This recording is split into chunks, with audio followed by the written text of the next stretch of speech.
Bonjour, bonjour. Il y en a qui sont réveillés? On vous entend hein, sur la scène. J'espère que, voilà, que tout le monde va bien. C'est encore un moment où on est ensemble pour louer le Seigneur. Et juste avant qu'on commence, je vais remercier le Seigneur pour ces instants. Seigneur Jésus, merci Seigneur pour ta présence, Seigneur Jésus, parmi nous. Merci Seigneur Jésus parce que c'est toi qui touches notre vie, Seigneur Jésus. Et Seigneur mon Dieu, vraiment encore ce matin, Seigneur Jésus, que tu puisses passer, Seigneur, dans nos rangs, nous faire du bien, Seigneur Jésus, comme tu sais si bien le faire, Seigneur mon Dieu.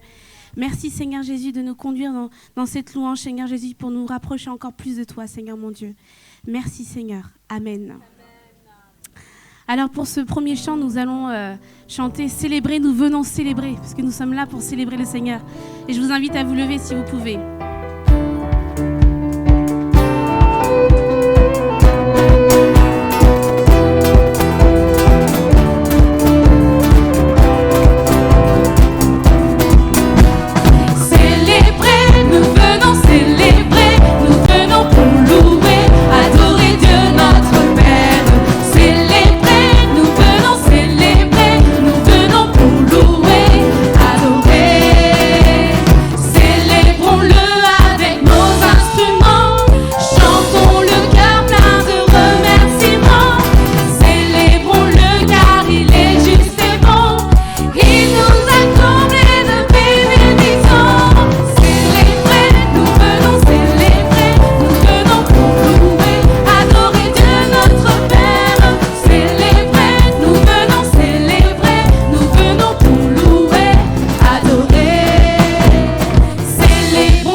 Célébrer notre Dieu et nous voulons lui dire Seigneur, tu es digne de louange.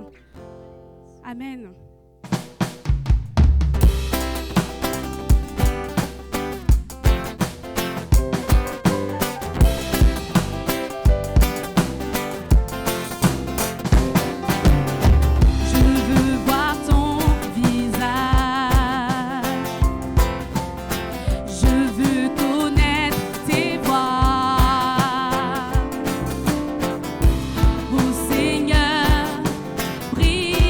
Sur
matin, c'est notre désir de pouvoir louer le Seigneur, de pouvoir être à ses pieds.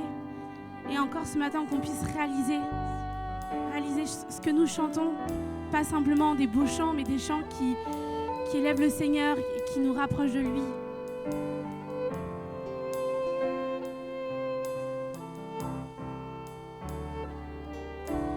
Dieu, c'est mon désir de t'honorer,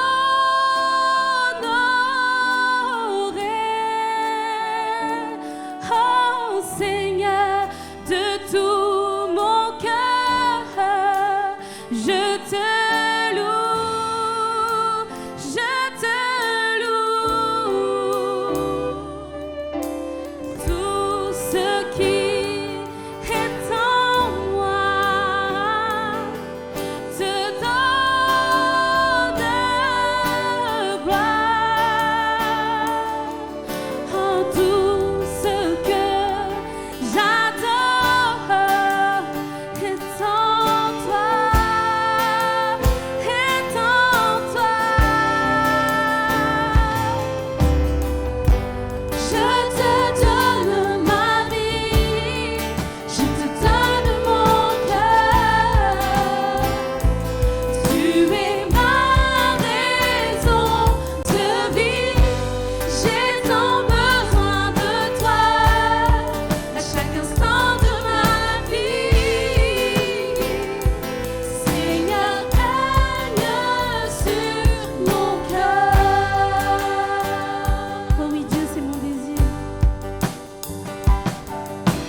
ce matin, nous puissions, comme une prière, le dire au Seigneur.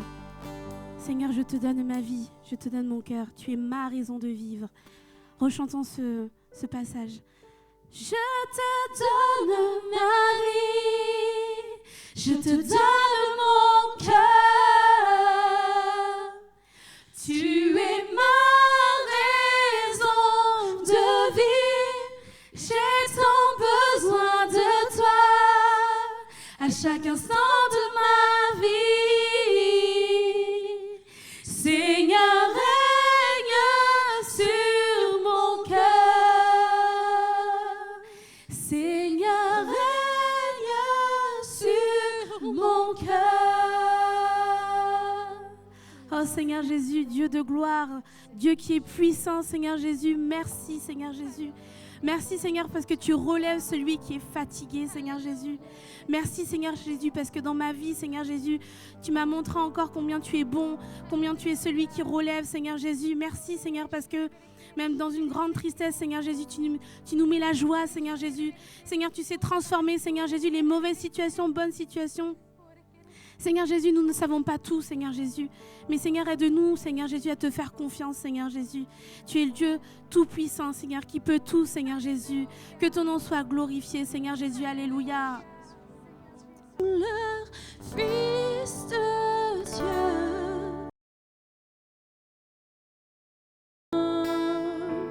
Le fardeau de notre péché sur Jésus fut posé. C'est lui qu'on a méprisé, faussement accusé,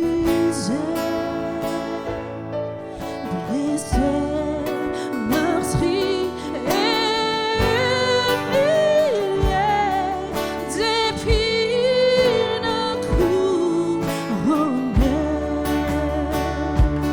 Oh, cette croix, ma rédemption, où ton sang coula pour moi, que mon âme s'écrie, Alléluia,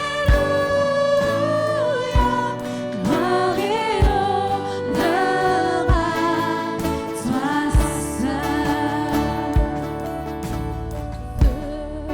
Venez du ciel sur la terre pour nous réconcilier, pour achever et pardonner ceux qui l'ont crucifié. Oh, cette croix, ma rédemption, où ton sang coula pour moi, que mon âme s'écrie, Alléluia, gloire et honneur à toi seul. Ma dette est payée, elle est effacée par le sang précieux que Christ a versé. Le péché vaincu, son emprise n'est plus. Il m'a libéré pour l'éternité. Ma dette est payée, elle est effacée par le sang précieux que Christ a versé. Le péché vaincu, son emprise n'est plus. Il m'a libéré pour l'éternité.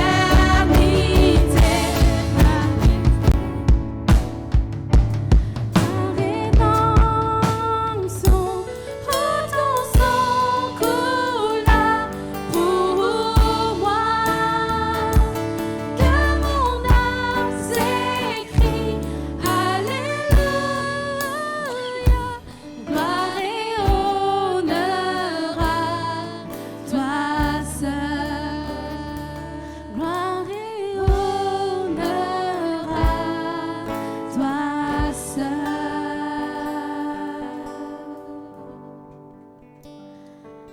Amen. Dieu est la solution.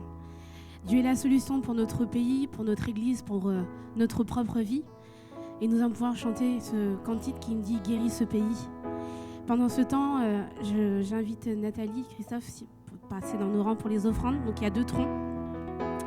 Donc pour les offrandes en général et pour les œuvres missionnaires. C'est bon ?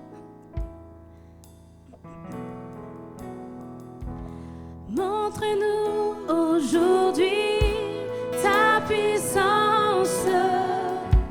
Ô Seigneur, c'est le cri de nos cœurs.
Esprit Saint. Guéris ce pays, oh Seigneur. Guéris ce pays.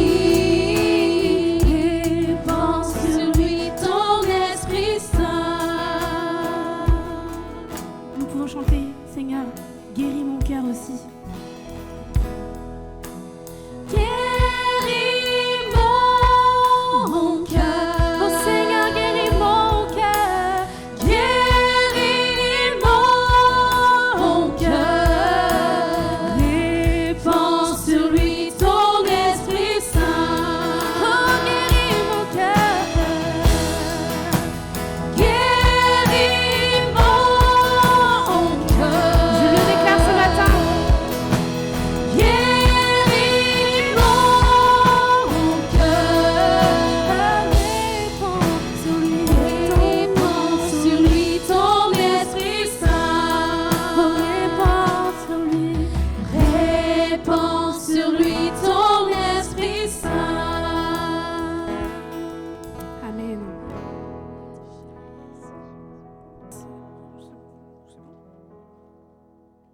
Chantez, je suis enfant de Dieu. Amen. Est-ce que vous le croyez? Amen.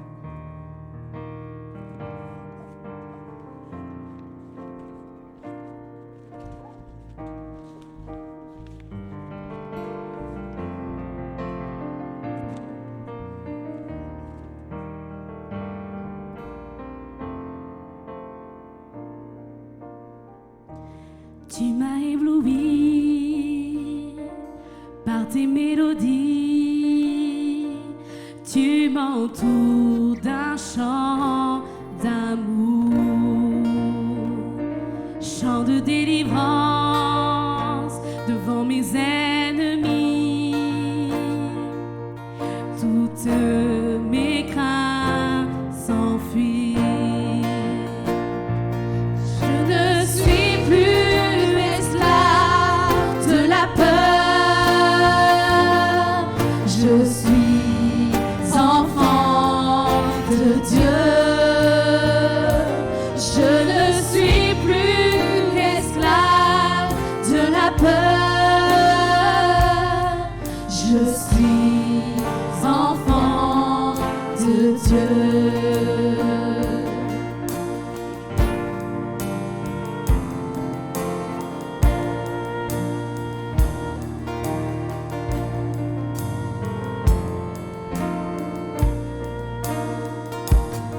Avant ma naissance, tu m'avais choisi,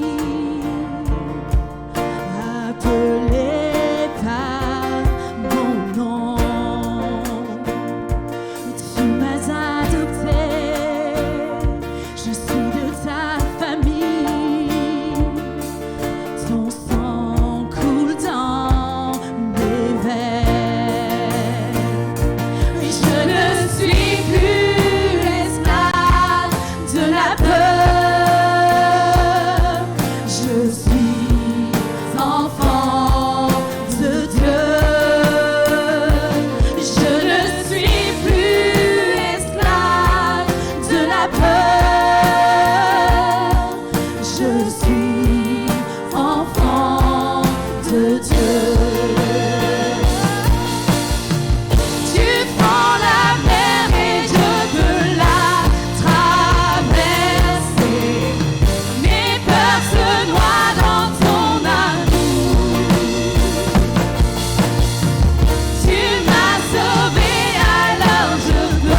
Je suis enfant de Dieu. Je suis enfant de Dieu.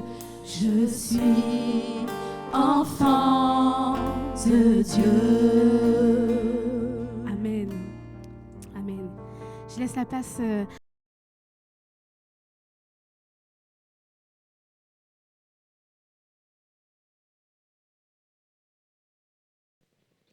Ce matin, en plus, j'ai ramené ma meilleure moitié que je vous présente. Si tu peux te mettre debout, Nathalie, s'il te plaît. Voilà, vous pouvez l'applaudir. Elle et le Seigneur sont dignes de louange.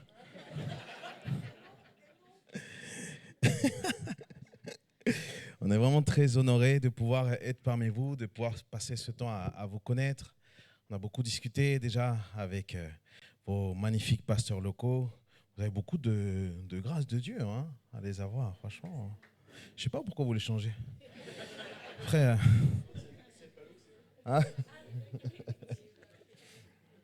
Du coup, vraiment, on est très honorés de pouvoir être parmi vous, comme le pasteur l'a dit. Et c'est vrai que pour nous, c'est important d'être clair là-dessus. On est dans une démarche de pouvoir visiter différents endroits, différents lieux où on nous a source de Dieu ce matin.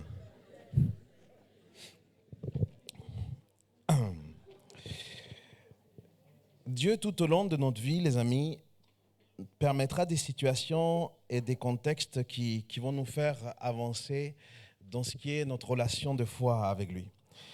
Ces saisons, généralement, on va les détester. Il y a des saisons dans nos vies qu'on ne va vraiment pas les aimer. Ce sont des saisons qu'on aura du mal à accepter, mais le but de Dieu dans ces saisons-là, c'est que Dieu veut nous faire avancer dans notre relation et relation de foi avec lui. Pas n'importe quelle relation, vraiment une relation de foi.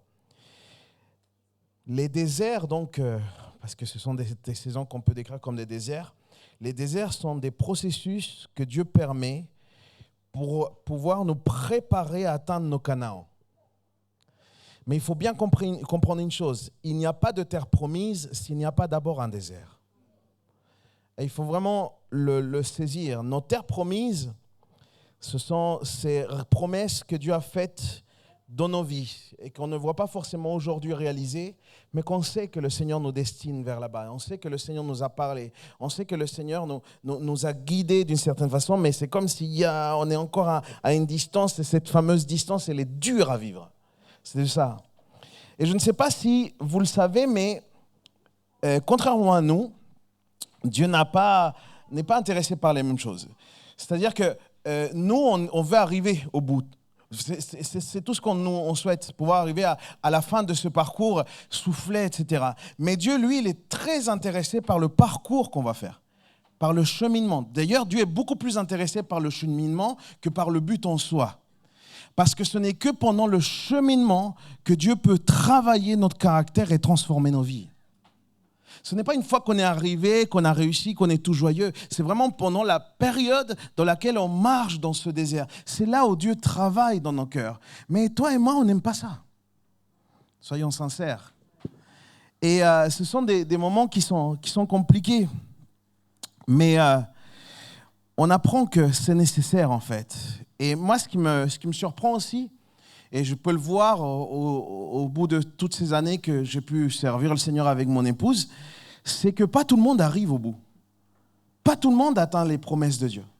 Pas tout le monde arrive à ce Canaan en fait. Certains se perdent en chemin. Certains se rebellent en chemin. Certains se confondent en chemin. Et je ne parle pas nécessairement de perdre le salut, entendez-moi bien. Je parle bien de ces projets de vie, de ces destinées divines que le Seigneur a pour chacun d'entre nous. Et je trouve que l'histoire en elle-même du peuple d'Israël, de sa traversée du désert, elle est très parlante et on a des enseignements très concrets à pouvoir en tirer. Alors, on va commencer par lire ce texte dans Nombre chapitre 20. Donc, si vous voulez bien sortir vos iPhones, iPad et tous les i. Si vous avez Samsung, vous êtes pardonné. Tu es pardonné, t'inquiète pas, moi. Si vous avez le papier, waouh. Je vois où j'arrive. Nombre chapitre 20, du verset 1 en 20. Le premier mois de l'année, toute la communauté des Israélites parvint au désert de Tsin. Le peuple établit son campement à Kadek. C'est là que mourut Myriam et qu'elle fut enterrée. L'eau vint à manquer. Alors le peuple s'attroupa pour s'en prendre à Moïse et Aaron. Ils s'en prirent à Moïse et lui dirent : « Ah, si seulement nous étions morts quand nos compatriotes ont péri devant l'Éternel. Pourquoi avez-vous mené la communauté de l'Éternel dans ce désert pour nous y faire mourir, nous et notre bétail ? Pourquoi nous avez-vous fait quitter l'Égypte et venir dans ce lieu de misère ? Ici, on ne peut rien semer, il n'y a ni figuier, ni vigne, ni grenadier, il n'y a même pas d'eau à boire. » Moïse et Aaron s'éloignèrent de l'assemblée pour se diriger vers l'entrée de la tente de la rencontre. Ils se jetèrent face contre terre. Alors la gloire du Seigneur leur est apparue. L'Éternel parla à Moïse et lui dit : « Prends ton bâton. Prends ton bâton et avec ton frère Aaron, rassemblez la communauté devant eux. Vous parlerez à ce rocher pour qu'il donne son eau. Ainsi tu feras pour eux jaillir de l'eau du rocher. Tu donneras à boire à la communauté et au bétail. » Verset 9. Moïse prit le bâton qui se trouvait devant l'Éternel, comme celui-ci lui avait été ordonné. Moïse et Aaron convoquèrent l'assemblée devant le rocher désigné. Et Moïse dit : « Écoutez donc, rebelles que vous êtes. Croyez-vous que nous pourrons faire jaillir pour vous de l'eau de ce rocher ? » Moïse leva la main et par 2 fois frappa le rocher avec son bâton. L'eau jaillit en abondance, hommes et bêtes purent se désaltérer. Mais l'Éternel dit à Moïse et Aaron : « Vous ne m'avez pas été fidèles et vous ne m'avez pas honoré ma sainteté aux yeux des Israélites. À cause de cela, vous ne ferez pas entrer cette assemblée dans le pays que je leur destine. » Amen.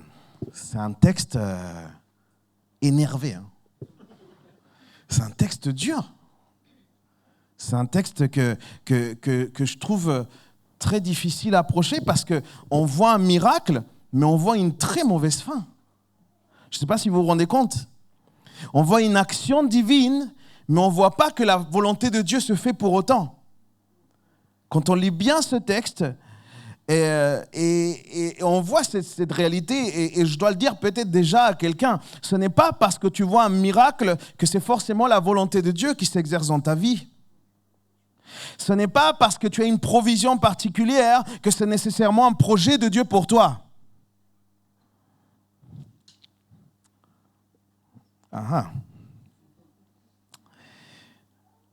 C'est intéressant. Le récit nous transporte à un moment très précis qui est décisif. On est à 38 ans dans le séjour du désert. Vous savez que le peuple d'Israël va sortir d'Égypte. On est vraiment à la fin donc de ce parcours. Le peuple, il est renouvelé. C'est plus le même peuple et il se prépare à entreprendre vraiment la conquête de Canaan. On est au bout là. Et c'est un peuple renouvelé. Pourquoi ? Parce que la grande partie des anciens qui étaient sortis d'Égypte ne sont plus là. L'ancienne génération n'a pas survécu à cette traversée. Et beaucoup d'entre eux n'ont pas survécu parce qu'ils s'étaient rebellés contre Dieu. Si vous allez dans Nombre chapitre 16, vous allez voir un moment qui est difficile, qui est très délicat, s'appelle la rébellion de Corée. Et c'est un moment vraiment triste dans l'histoire du peuple d'Israël. C'est donc une génération nouvelle qu'on voit ici dans ce passage. Mais sans doute, l'esprit qu'anime se ressent encore avec des dispositions mauvaises qui renvoient un peu à la génération précédente. On remarque qu'il y a un caractère moins intense dans la révolte, mais il y a quand même presque la même attitude. Il y a une espèce d'influence qui est là, produite par les restes en fait de la génération qui vient de passer. Et ce récit, en plus, il est intéressant parce que c'est le récit par lequel on connaît la véritable raison pour laquelle Moïse, Aaron et Myriam, ou Marie dans d'autres versions, ils n'entrèrent pas dans la terre promise. C'est à cause de ça. C'est écrit clairement ici. On peut discerner dans ce texte donc, qu'on peut passer, alors c'était le projet de leur vie, comprenez bien. Hein. Aaron, sa sœur et Moïse se réveillaient avec l'idée d'arriver à Canaan, s'endormaient avec l'idée d'arriver à Canaan. Vous voyez ce que je veux dire? C'était en eux, quoi. C'était le projet de leur vie. Et malgré ça, parce qu'ils n'ont pas véritablement fait la démarche que Dieu leur demandait, ils n'ont pas pu voir le dessein parfait de Dieu s'accomplir dans leur vie. Et ce texte dit qu'ils arrivèrent dans le désert de Tsin, et c'est intéressant aussi de pouvoir voir que dans la précision là, ça nous place un petit peu déjà dans le temps. On sait que Myriam meurt, et Myriam, c'était la sœur aînée de Moïse. Et il en est parlé dans Exode 2, versets 4 à 8, c'est là où on le voit. Elle devait être bien plus âgée que Moïse et qu'Aaron lui-même. Et ils avaient 3 ans d'écart entre Aaron et Myriam. Mais ce que je trouvais intéressant, c'est que cette femme, elle est décédée à 130 ans. Elle avait 130 ans, la dame. Dis à ton voisin, il te reste encore quelques années peut-être. OK ?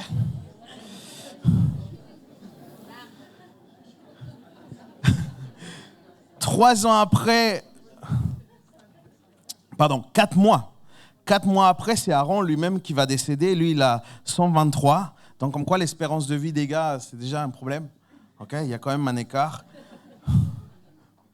Et comme vous le savez, Moïse, lui, il n'est pas mort. Okay, et si tu ne le sais pas, je t'invite à lire la Bible. C'est important.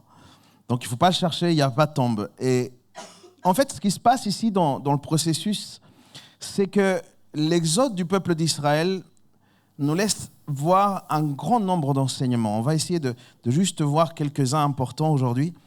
C'est que, et moi je dis, hein, franchement, quand je lis vraiment l'histoire, parce que je n'ai fait, dans l'école biblique, je n'ai fait un devoir sur le parcours de ça, et je me suis beaucoup investi dans la réflexion qu'il y avait dessus. Et vraiment, il faut vraiment manquer d'humilité pour ne pas se sentir identifié par ce fameux peuple.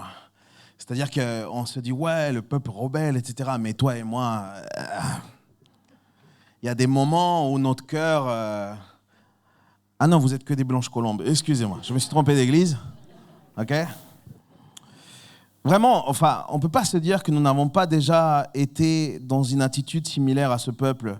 Il faudrait vraiment manquer d'humilité pour ça. Parce qu'en fait, je vous explique une chose, c'est juste que ces personnes-là avaient une nature humaine qui se manifestait.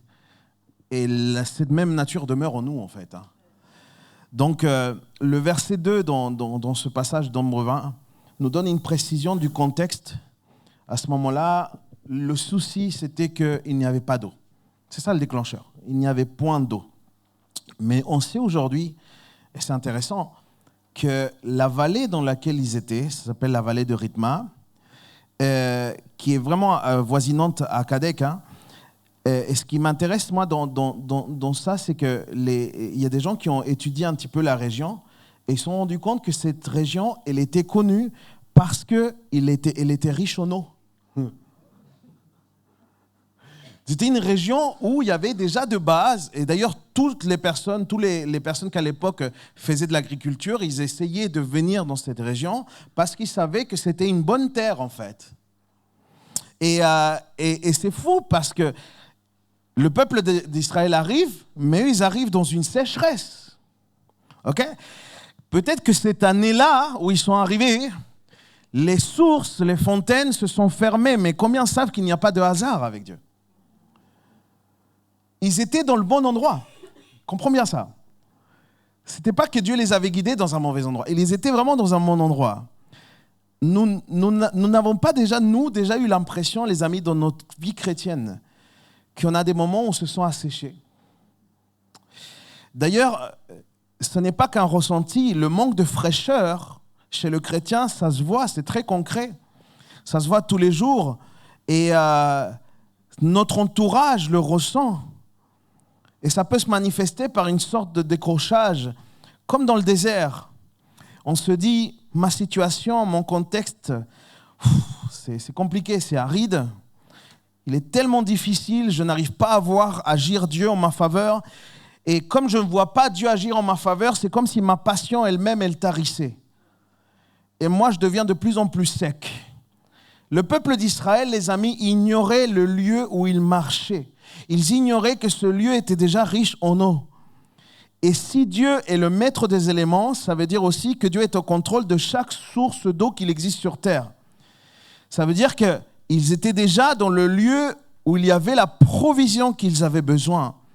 Mais pour que Dieu leur donne la provision dont ils avaient besoin, Dieu attendait quelque chose de ce peuple. Mais Dieu n'attendait pas simplement quelque chose de ce peuple, Dieu attendait aussi quelque chose de Moïse, particulièrement. Alors ce qui est certain, et a priori, ce qu'on pourrait se dire, c'est que le peuple, lui, il avait juste soif. C'est tout. Ils avaient soif. Mais il y avait quelque chose de beaucoup plus concret. Du coup, ils disaient, ouais, mais nous, on a soif, etc. Mais le peuple ne s'est pas posé la question de qu'est-ce que Dieu voulait, lui, dans ce passage à sec. Et c'est une question que nous devons nous poser.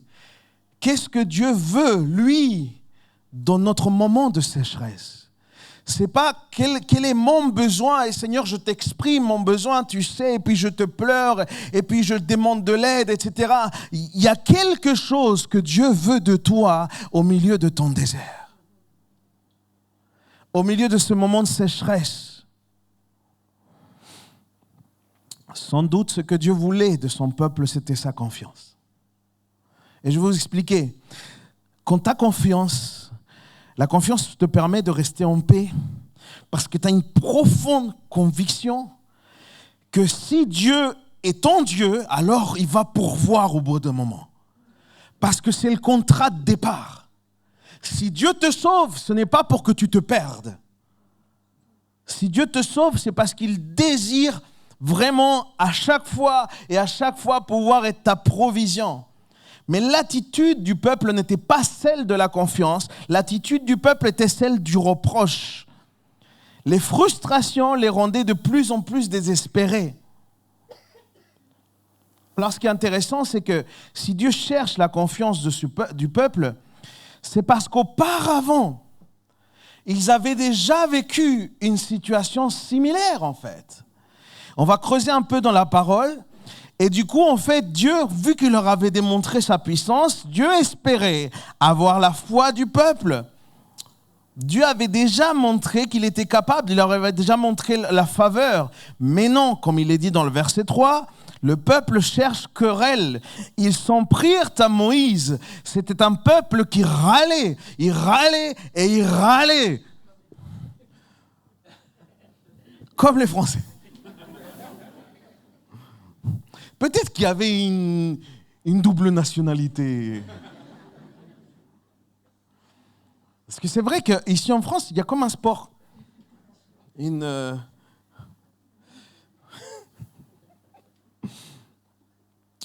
peuple était là, dans cette détresse. Cette nouvelle génération, elle se montre tout de même défiante. Elle se montre rebelle comme leur père, en fait. Parce que, comme je vous le disais, ce n'est pas la première fois que le peuple se confronte à cette difficulté. Cette situation très ressemblante se produit au début de l'Exode.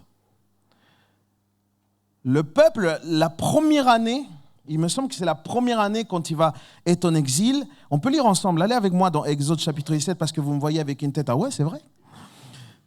Exode chapitre 17, versets 2 à 6. On est dans le même contexte, mais on est au début du périple. Exode 17, versets 2 à 6. Il dit « Alors le peuple prit Moïse à partie en lui disant « Donne-nous de l'eau à boire. » La même. Okay. Moïse leur répondit, et regardez là, c'est très intéressant ce que Moïse dit. « Pourquoi me prenez-vous à partie? Pourquoi voulez-vous forcer la main de l'Éternel ?» Moi, je trouve ça intéressant, ce qu'il vient de dire, parce qu'il y a une histoire là, Moïse a une révélation très profonde. Hein. Il dit, mes amis, ce n'est pas qu'il n'y a pas d'eau, c'est qu'il y a une histoire de timing de Dieu. C'est qu'il y a une histoire de temps de Dieu que nous devons accepter. Combien de fois, toi et moi, on a été dans notre vie chrétienne à dire, Seigneur, et puis tu sais, on devient des TTS, tu vois, des très très spirituels. Et on commence à dire, Seigneur, fais ce que tu veux de moi. Alléluia, fais ce que tu veux de moi. Fais comme tu veux avec ma vie. Mais quand Dieu fait ce qu'il veut, on est là à dire, Seigneur, arrête de faire ce que tu veux de moi, s'il te plaît.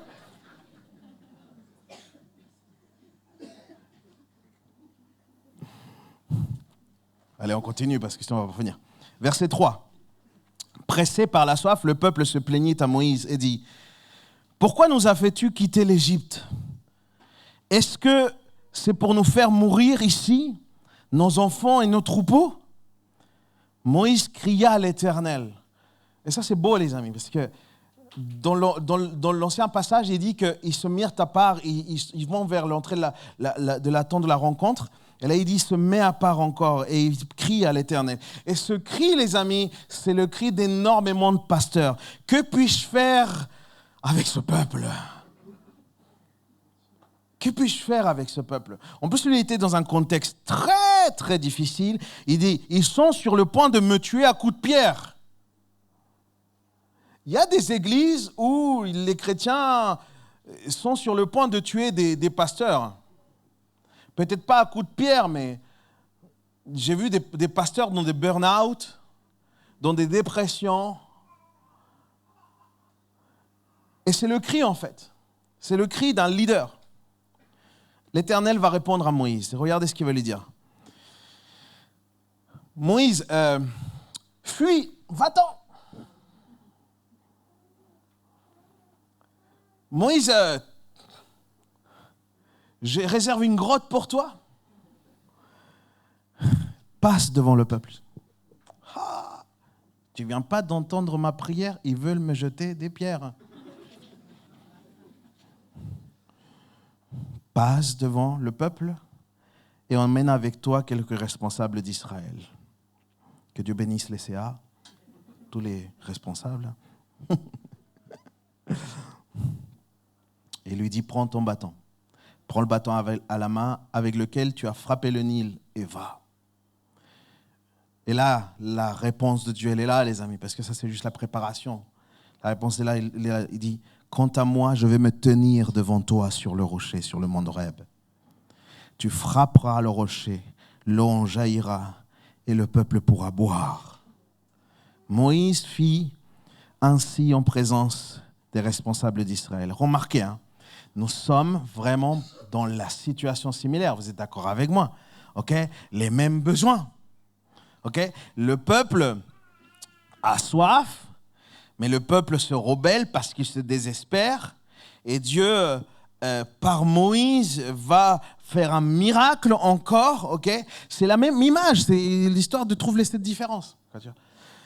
Vraiment. Et moi, je sais pas, mais tu vois, tu vis une angoisse là, tu vis une difficulté, mais combien savent vraiment qu'il n'y a pas de hasard avec Dieu? On vit vraiment quelque chose de similaire. Et je ne sais pas si vous vous rendez compte, mais peut-être tu es aujourd'hui dans ton désert. On va revenir à ça. Peut-être tu es aujourd'hui dans ton désert, ok? Et tu te dis, ma difficulté là, elle est plus 5, tu vois. Ce que je vis est beaucoup trop difficile, mais juste, je te dis, arrête-toi un petit peu dans ton chemin et pose-toi la question. Est-ce que tu n'aurais pas déjà vécu un truc similaire? Par hasard?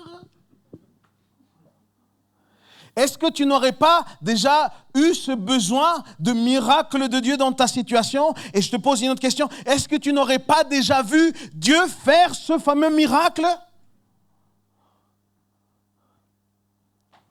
C'est ce que le peuple il est en train de vivre. Il y a tout de même entre les deux histoires une différence, et elle est majeure. La consigne de Dieu était, dans le passage d'Exode, frappe le rocher avec le bâton. Presque 40 ans après, 38 ans après, on vit la même situation avec cette étrange similitude.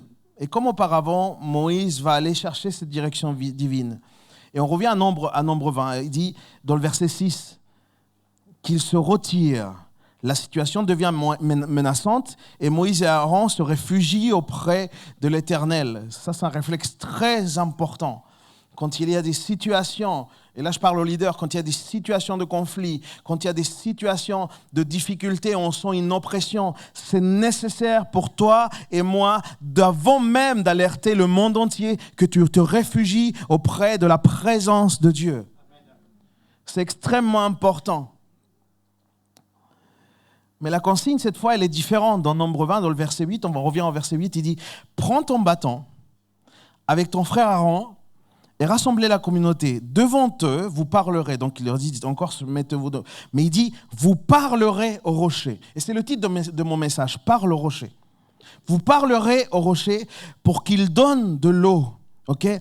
Ainsi, tu feras jaillir pour eux de l'eau du rocher et tu donneras à boire à la communauté d'Israël et le bétail. Et là, on a une consigne, donc c'est prends le bâton. Et ce bâton est très spécial parce que pour nous, ça peut avoir une symbolique très intéressante. Le bâton, c'est celui avec lequel Moïse avait déjà fait un ensemble de miracles.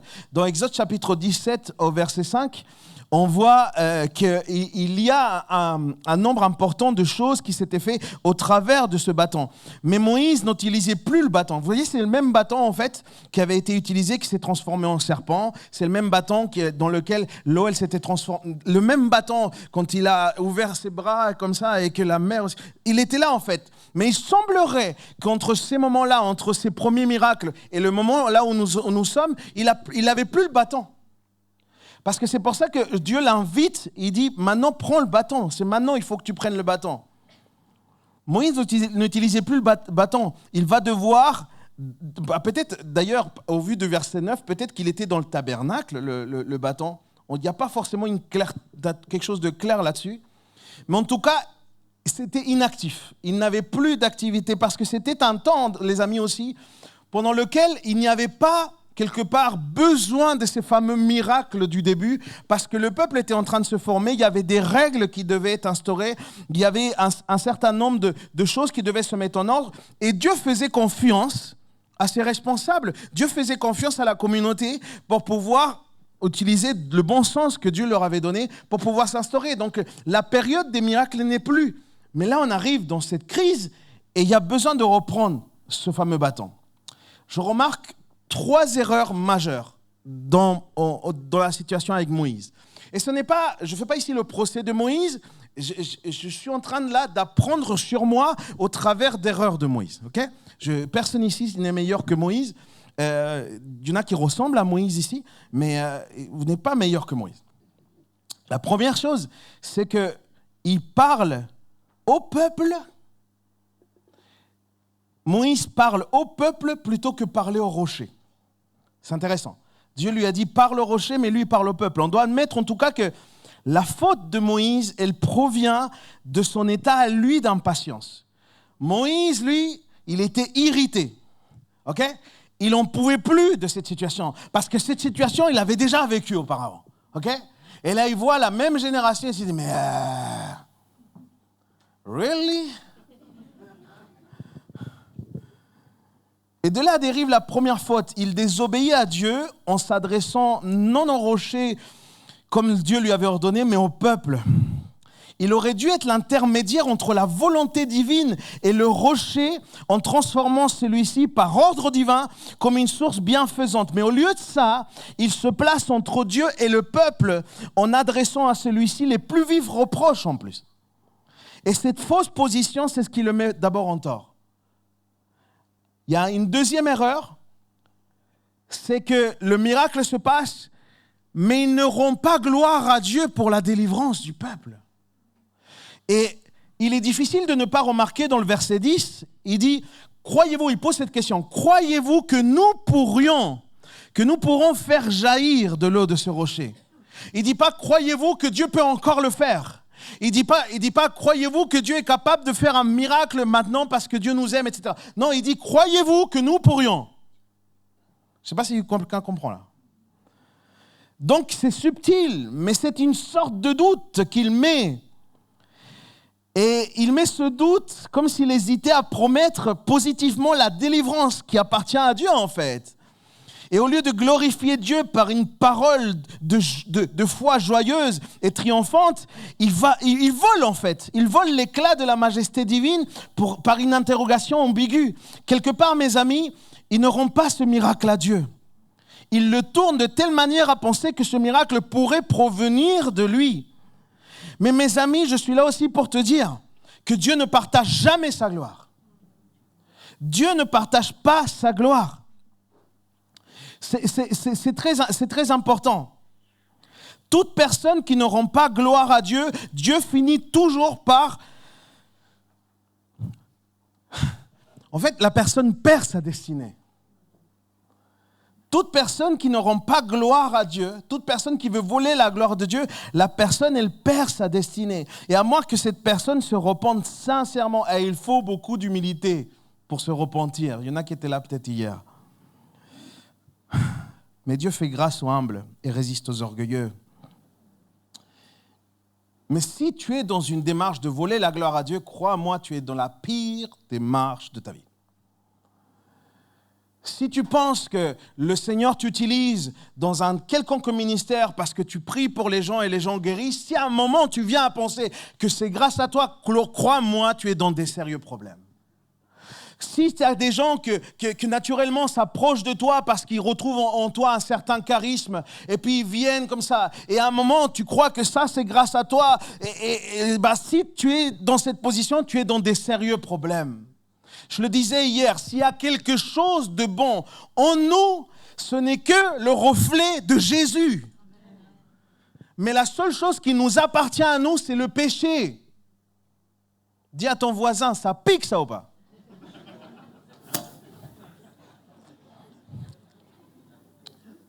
Allez, on y va sur la troisième. La troisième erreur, et c'est sans doute celle-là sur laquelle on va se concentrer, parce que là, j'étais dans l'introduction. Il utilisa le bâton au lieu d'utiliser la parole. Il va utiliser le bâton. OK? Alors, il lui dit, prends le bâton, mais il ne lui dit pas, utilise le bâton pour faire le miracle. Et lui, il va utiliser le bâton au lieu d'utiliser la parole. Et ce double coup de verge, tu vois, ce double coup de bâton là, c'est un truc énervé. Il faut comprendre la situation. Moïse, il est énervé, il est irrité. Cette situation, c'est déjà promise. Ah bon? Bim et bim. Et c'est intéressant, tu vois. Parce qu'en déployant cette force, en frappant sur le rocher, ce qu'ils ne se rendent pas compte, c'est que ce qui aurait dû se passer par la puissance de Dieu est quelque part en train de se passer par sa puissance à lui. En fait, il croit sincèrement que parce que lui, il connaît le bâton. Lui, il sait comment gérer le bâton. Le bâton l'avait suivi toute sa vie, tu vois. Et il s'est dit, ce miracle, ça a déjà été fait. Du coup, je sais, vous me mettez en colère, bah tiens. Et Dieu lui avait dit, juste, parle au rocher. Parle au rocher. Et ça trahit son impatience. Il déploie toute sa force humaine, alors que ça aurait dû être juste de l'action divine. Combien de fois, nous, les amis, on met les pieds là où on ne doit pas les mettre? Et au lieu de faire confiance à Dieu et obéir strictement à ce que lui nous demande, on est là à vouloir aider Dieu. Je me suis trompé d'église, excusez-moi. Mais je voudrais me permettre de développer un peu ici. Parce que le bâton, les amis, est quelque part l'outil que Moïse connaissait bien. C'était ce qui l'accompagnait. Moïse maîtrisait ce fameux bâton, tu vois. C'était un petit peu pour lui son mode opératoire par lequel Dieu faisait ses miracles. Mais Dieu ne voulait pas simplement, comme je disais, travailler le cœur du peuple, il voulait aussi travailler celui de Moïse. Il voulait voir de nouveau la foi de Moïse. C'était la même situation, mais il faisait un appel à la foi de Moïse. Et en fait, Dieu lui dit, prends le bâton, mais tu ne vas pas utiliser le bâton. Et ça peut sembler bizarre, mais Dieu sait exactement ce qu'il fait. Parce que Dieu lui dit, prends le bâton, c'est-à-dire je t'emmène encore dans cette dimension surnaturelle. Je t'emmène encore, tu vas voir encore quelque chose d'extraordinaire. Mais je t'emmène dans cette dimension miraculeuse, mais juste, je ne vais pas faire comme tu penses que je vais faire. Je ne vais pas agir de la même manière dans ce que tu penses. Parce que mes amis, Dieu fait comme il veut, quand il veut. C'est pour ça qu'il est Dieu. Mais Dieu cherchait la foi chez Moïse. Dieu cherchait la foi dans cet homme. Et Dieu cherche toujours la foi chez l'homme et la femme. Dieu cherche la foi en toi. Il ne cherche pas que tu sois ému. Il ne cherche pas que tu ressentes des émotions pour pouvoir faire telle ou telle chose. Ah, je vais le faire quand je le sentirai. Quel tu vas le faire quand tu le sentiras? Tu obéis. Dans la parole de Dieu, il n'y a pas de question de débat. Je sais qu'en France, on aime les débats. Je sais. Ici aussi, il y a un sport à ce niveau-là. Mais dans le royaume de Dieu, il n'y a pas de débat. Tu obéis ou tu obéis pas, c'est tout. Il n'y a pas de genre, Seigneur, mais il faudrait que ceci, gna.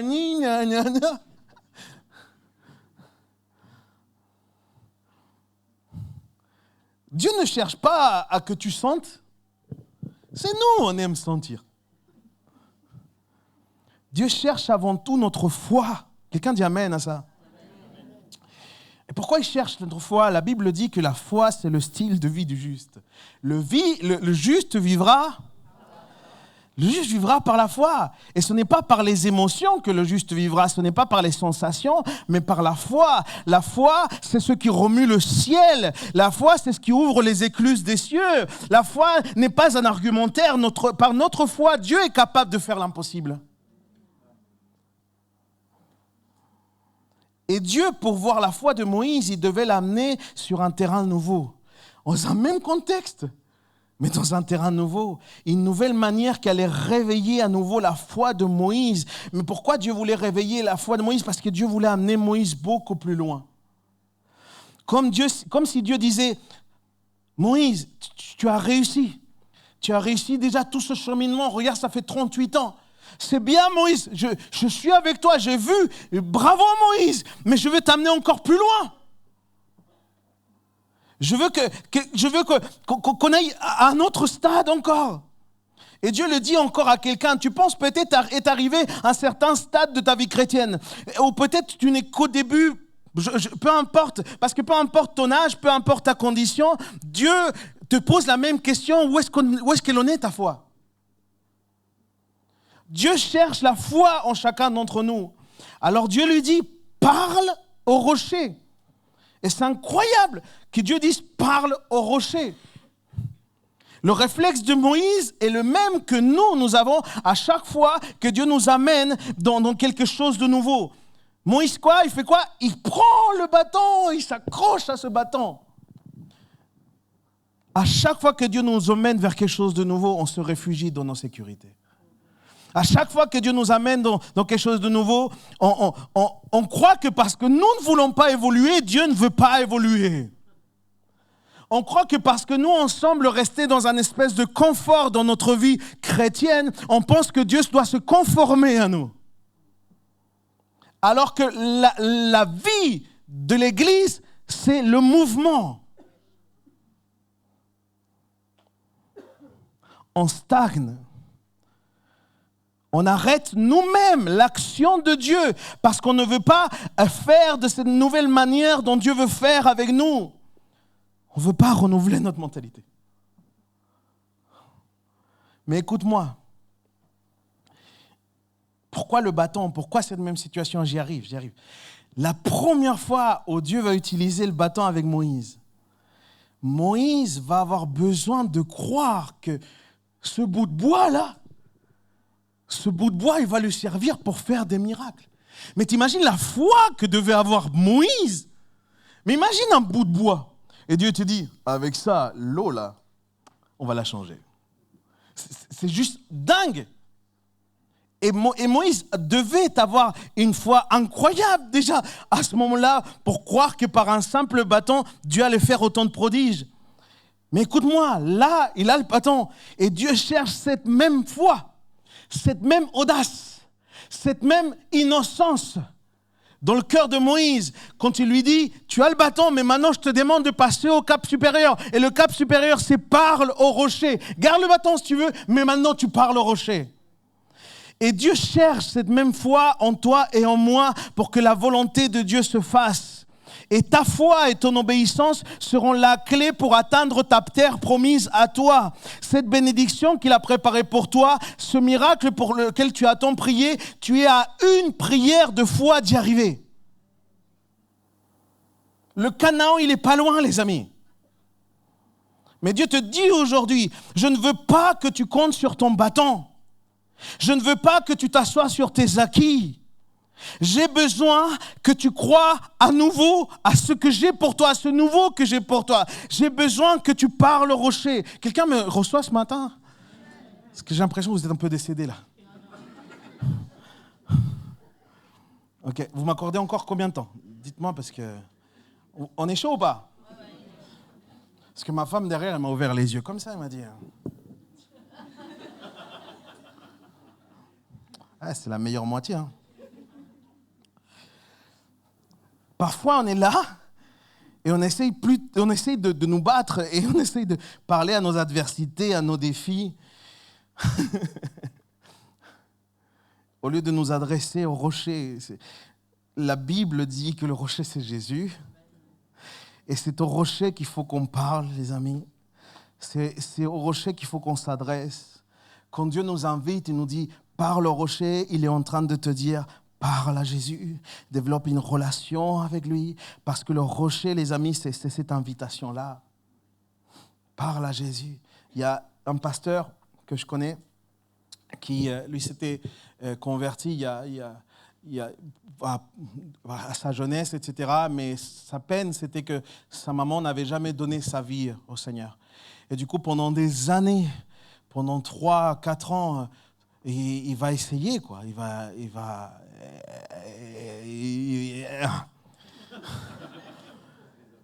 va l'évangéliser, tout, tu vois, et en mode pasteur, tous les versets, doctrines, etc., témoignages, il va tout essayer avec elle, tu vois. Et lui, il est en colère, il va voir un ami et il lui dit, écoute, je ne comprends pas et tout, ma mère, elle a vu comment j'étais transformé, elle ne veut pas donner, et il lui dit, mais, et le pasteur lui dit, mais ça fait combien de temps que tu lui parles? Ça fait 4-5 ans et tout. Il dit, arrête de lui parler. Et là, tu vois, lui, c'est le pasteur, du coup, il dit, attends, Matthieu 28, vous ferez des nations des disciples. Tu vois, et il sort tout ça, mais il dit, non, mais arrête de parler. Tu crois vraiment qu'en 5 ans, dans tout ce que tu lui as dit, il n'y a pas eu un dépôt, il n'y a pas eu une semence? Il faut que tu arrêtes de parler à ta mère, il faut que tu commences à parler à Dieu de ta mère.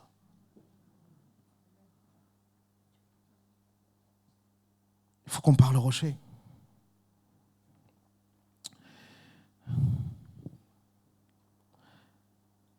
Et c'est une démarche qui peut sembler fou, les amis. Je le sais, hein, parce que tu vas sortir d'ici et tu vas dire, c'était quoi le message aujourd'hui? Il faut qu'on parle des rochers. Ça peut sembler dingue, ok?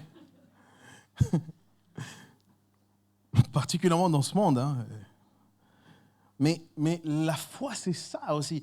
Je suis désolé, mais qui croit en un Dieu qui n'a jamais vu? Ah, on est d'accord? Tu vois, il y a une démarche comme ça. Quoi qu'il arrive, si tu veux voir réaliser ce que tu n'as jamais vu, il faut commencer à croire comme tu n'as jamais encore cru.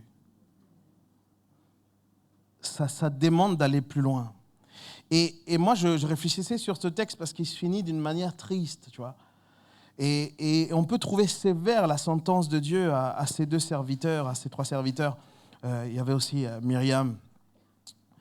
Eux, ils désiraient tellement, mais il dit, vous ne m'avez pas été fidèles, vous n'avez pas honoré ma sainteté. Il y a une autre traduction qui l'explique encore mieux, qui dit, parce que vous n'avez pas cru. Parce que vous n'avez pas cru. Et ça peut sembler sévère, les amis, mais il faut se rappeler qu'il sera toujours demandé plus à celui qui a plus reçu. Toujours, ok? Ça veut dire que plus un fidèle pénètre dans l'intimité de son souverain, plus tu es en intimité avec le Seigneur, plus une faute, même légère en apparence, que tu commets à l'égard de Dieu, ça acquiert son taux de gravité. Et même si nous vivons aujourd'hui sous la grâce, Dieu n'aime pas le péché. Il ne l'a pas aimé avant, il ne l'aime toujours pas aujourd'hui. La Bible dit, le juste vivra par la foi et la foi seule. La foi est vraiment le style de vie du disciple. Et peu importe à quel niveau de marche nous sommes tous appelés à marcher et avancer par la foi. Moi, j'aime voir aussi que dans le Nouveau Testament, l'apôtre Paul va nous donner une révélation encore plus profonde sur ce fameux passage. Dans cet épisode, il y a une révélation qui est très très belle dans 1 Corinthiens chapitre 10, versets 3 et 4. Il va parler de cet épisode et il va dire ceci. Ils ont tous mangé la même nourriture spirituelle et ils ont bu à la même boisson spirituelle. En effet, ils buvaient un rocher spirituel qui les accompagnait. Et ce rocher était Christ. Christ était déjà dans le désert. Je ne sais pas s'il y a quelqu'un qui est en train de comprendre, mais Christ est dans ton désert. Le rocher, regarde ce qu'il dit, il y a une version encore plus fidèle qui dit, pas simplement qu'il les accompagnait, il a écrit un autre mot, une comparaison qui dit, le rocher les suivait. Le rocher les suivait. Et justement à cause de ça, peu importe les amis, à quel moment du désert on peut se trouver, à quel point est-ce qu'on peut se sentir dans une sécheresse, Dieu est toujours là. Dieu est toujours là. Et il existe une légende rabbinique d'ailleurs, d'après laquelle ce même rocher donc, qu'on retrouve ici dans Nombre, c'était le même du mont d'Horeb en fait. Et en gros, ce rocher, c'est comme s'il les suivait au fil des saisons dans leur voyage dans le désert. Mes amis, je ne sais pas si tu es en train de comprendre, mais je parle à tous ceux qui sont vraiment dans ce désert, qui sont vraiment desséchés. Ouvre tes yeux spirituels. Le rocher, la source d'eau est en train de te suivre littéralement. Mais si tu ne le vois pas, c'est parce que tu n'es pas dans l'esprit, tu es dans ta chair. Si tu ne le vois pas, c'est parce que tu n'es pas dans la démarche de foi qui est attendue de toi. Je vais conclure en parlant de Jacob. Le rocher, c'est quelque chose qu'on voit beaucoup dans la Bible. Et Jacob dit l'histoire, vous connaissez l'histoire de Jacob. Il va fuir de son frère Ésaü et il fallait qu'il fuit parce qu'Ésaü voulait vraiment... C'était fini, quoi. Et le soir arrive et dans sa fuite, Jacob va s'endormir. Mais il dit que pour s'endormir, lui va prendre un rocher pour pouvoir mettre sa tête. Qui prend un rocher ? Est-ce qu'hier soir, il y a quelqu'un ici qui a dormi sur... Qui prend un rocher ? Est-ce qu'il n'y a pas un truc plus inconfortable qu'un rocher ? Mais vraiment, il a pris le truc le plus inconfortable, il a pris un rocher. Mais nous savons aujourd'hui que le rocher est le type de Jésus. Et regarde ce qui se passe. Jacob craignait pour sa vie, il avait peur. Mais il a trouvé le repos simplement quand il s'est reposé sur le rocher. Et quand tu trouves dans le repos dans le rocher, ça veut dire que tu te connectes au ciel. Parce que Jacob, pendant ce soir-là, il a vu des anges. Et il a entendu la voix du Seigneur lui parler directement. Mon frère, ma soeur, repose-toi sur le rocher. Repose-toi sur le rocher. Il y a quelqu'un ici qui a besoin de se reposer sur ce rocher. Et Dieu te dit, lâche prise, ça y est. Accepte de faire les choses à ma manière et non plus à la tienne. Et ça ne sera pas confortable pour toi, comme le rocher dans la tête de Jacob. Ça ne sera pas confortable pour toi, mais écoute-moi, le fait que tu te reposes sur le rocher, ça va te connecter au ciel et tu verras la gloire de Dieu. Est-ce qu'il y a quelqu'un ici qui a envie de se reposer sur ce rocher, vraiment ? On va ensemble se mettre debout là où vous êtes. Je ne sais pas si mon frère peut venir une seconde au piano, s'il te plaît.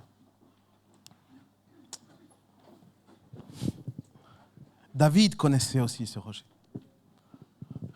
David connaissait ce rocher et il avait développé une intimité telle avec Dieu qu'il avait reçu cette belle aussi révélation. Et lui va l'exprimer dans le psaume 18, versets 2 et 3. Il va dire « Je t'aime, mon Éternel, ma force. L'Éternel est ma forteresse, mon rocher. » Mon libérateur. Il est mon Dieu, regarde, le roc solide où je me réfugie. Il est mon sauveur tout-puissant, mon rempart, mon bouclier. Mon frère, ma sœur, parle au rocher. Aujourd'hui, peu importe la situation dans laquelle tu es, fais ton pas de foi et parle au rocher. Rentre en relation avec ce rocher. Il y a des nouvelles choses pour toi. Il y a une avancée, une percée spirituelle dans la foi pour ceux qui parlent au rocher. Dieu va manifester sa gloire pour ceux qui parlent au rocher. Dieu va rassasier ta soif. Mais ne fais plus les choses de la même manière. Fais encore confiance à Dieu.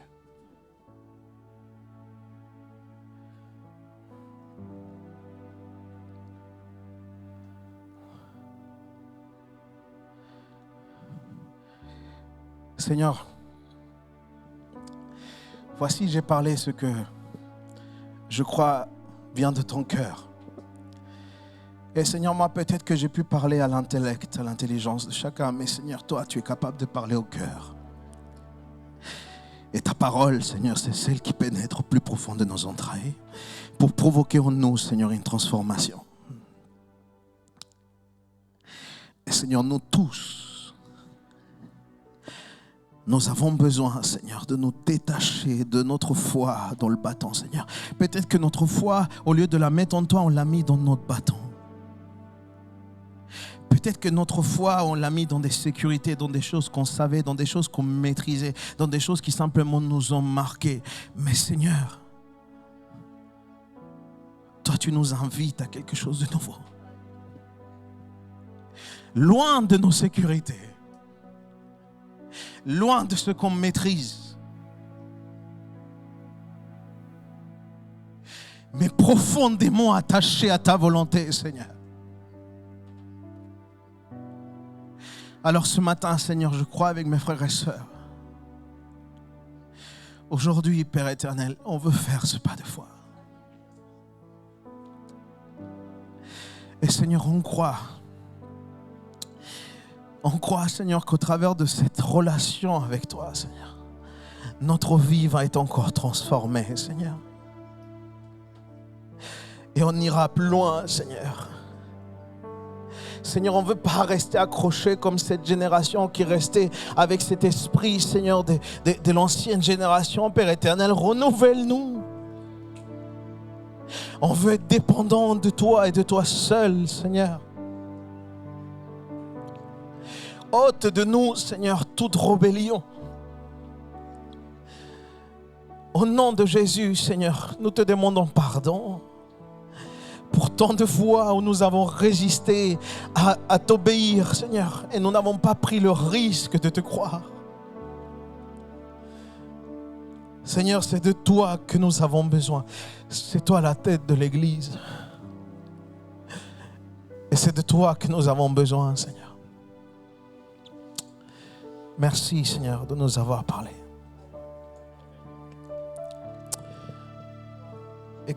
Tout le monde avec ses yeux fermés, s'il vous plaît. Peut-être qu'il y a quelqu'un qui aujourd'hui a besoin de commencer, parce qu'il n'a jamais peut-être commencé déjà une relation avec Jésus. Peut-être que tel est ton cas. Tu n'as jamais pris un engagement. Et aujourd'hui, le Seigneur t'a parlé. Tu sens que Jésus s'est approché de ta vie. Et que Jésus t'invite à une relation. Et si tu n'as pas encore donné ta vie au Seigneur, crois-moi, c'est le moment pour le faire. À partir de ce jour, tu peux commencer à parler au rocher. Dieu t'invite dans son peuple, Dieu t'invite dans sa famille. Et pour cela, tu as besoin simplement de mettre ta foi en Jésus-Christ et de le confesser comme ton Sauveur et comme ton Seigneur. Alors si tu ne l'as jamais encore fait, je vais demander à tout le monde qui puisse fermer ses yeux, par respect les uns pour les autres, tous ceux qui le peuvent, s'il vous plaît. Et puis, s'il y a quelqu'un qui souhaite donner sa vie à Dieu, simplement lève ta main vers le ciel. Là où tu es, lève ta main vers le ciel. N'aie pas peur, n'aie pas honte. Ce n'est pas moi qui t'appelle. Moi, j'ai pas beaucoup d'intérêt, crois-moi, mais le Seigneur veut te sauver. Alors là où tu es, lève ta main vers le ciel. Tu te dis, je veux vraiment commencer une relation avec toi. Je veux que tu transformes ma vie. Lève ta main et confesse avec moi. Dis, tu répètes audiblement cette prière, audiblement. Parce que la Bible dit, celui qui confesse par sa bouche, il y a une puissance, il y a une détermination, un positionnement spirituel. Ta main levée, tu dis simplement, Jésus, aujourd'hui, je t'accepte comme mon sauveur et comme Seigneur de ma vie. Merci pour ton pardon. Et merci parce que tu me sors des ténèbres et tu me ramènes auprès de toi. Merci parce que ma vie ne sera plus pareille. Je te demande pardon pour chacun de mes péchés. Inscris mon nom dans le livre de la vie, Seigneur. Au nom puissant de Jésus. Amen. Amen. Si le Seigneur t'a parlé, mon frère, ma soeur, je t'ai demandé de donner la meilleure acclamation à la parole de Dieu. Merci.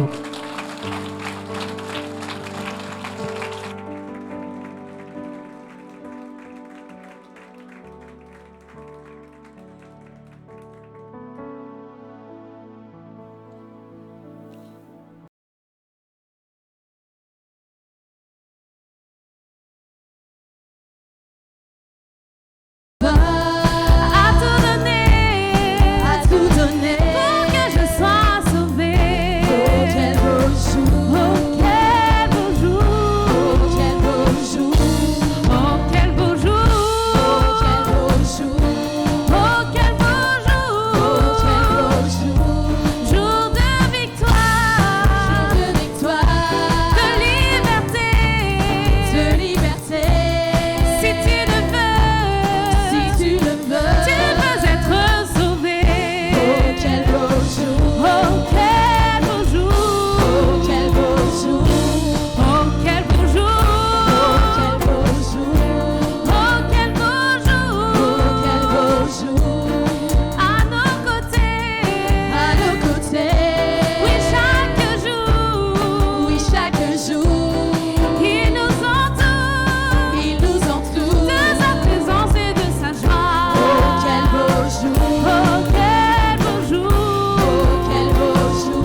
éternel, nous te bénissons, Seigneur mon Dieu, mon roi, pour ces temps réjouissants, Seigneur Jésus, que nous vivons sous ton regard, Seigneur mon Dieu. Seigneur, merci parce que tu es le rocher de notre vie, Seigneur Jésus. Et c'est vrai, Seigneur mon Dieu, que nous voulons toujours nous confier en toi, Père éternel. Quelles que soient, Seigneur mon Dieu, les situations que nous vivons, Seigneur mon Dieu, nous voulons, Seigneur Jésus, rester, Seigneur Jésus, accrochés, rester dépendants, Seigneur mon Dieu, de toi, Seigneur mon Dieu, mon roi. Béni soit ton nom, Seigneur mon Dieu, mon roi, de ce que tu viens, Seigneur Jésus, déposer encore dans nos cœurs ce matin, Seigneur, et qu'en pendant toute cette semaine, Seigneur Jésus, nous puissions, Seigneur mon Dieu, mon roi, te donner la première place, Seigneur Jésus, dans nos vies. Que ton nom soit béni, Père. Amen. Amen. Amen. Bon retour à chacun et bon dimanche.